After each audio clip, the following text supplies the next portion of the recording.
I want to talk real quick about Kerry Washington's perception of, like, later on when she was dealing with her food addiction, you guys. Her biggest thing was she would eat whenever she was stressed. And then, you ain't know the Dewey Decimal System 12-7, you must be young. Yep, you ain't never had that. The ones who know, because we had to go to the library and dig through that drawer. It was alphabetical, right? You had to find the title and the author's last name. Now you're just speaking into a phone. You don't have to type it in no more. No words, right, Phoenix? The Dewey Decimal System. Hey, Gil, you're back. And I wasn't gonna call you G25 today. But yeah, y'all, you know, even the encyclopedia, my brother's on here, he'll tell y'all, my parents had to get me the whole encyclopedia and everything. Y'all, I love just sitting there reading that stuff. I'm so, like, curious about everything. 6 jobs, you don't get tired. That's right, Raleigh. All right, y'all, let me get focused. I'm a Gemini, too, by the way. All right, Kerry Washington said this about food, you guys. Food and exercise were my drugs of choice because everyone eats and many people work out. So I would mask my abuse behind social acceptance behaviors and remain high functioning. So did you hear that part? That's the part I want to focus on in a minute. But behind closed doors, that's the name of my first book, by the way.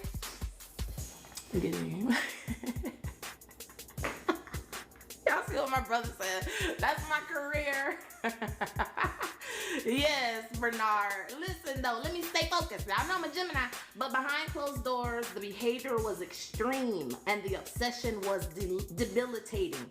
I hated myself, which made me want to escape further into the emotional numbness that this abuse of my body provided. So, did y'all hear that? That's Kerry Washington, right?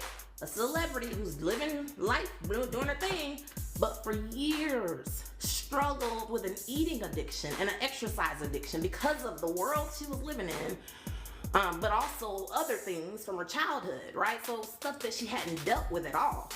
And so reading this book, I'm just learning so much about her journey. Same thing with Viola Davis, you know, having to deal with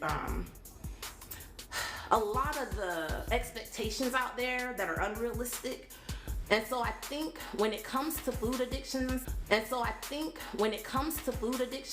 like that, you guys, just like any other addiction, it's sometimes, and I would say a lot of times, it has nothing to do with the actual substance or actual thing that they're addicted to, right?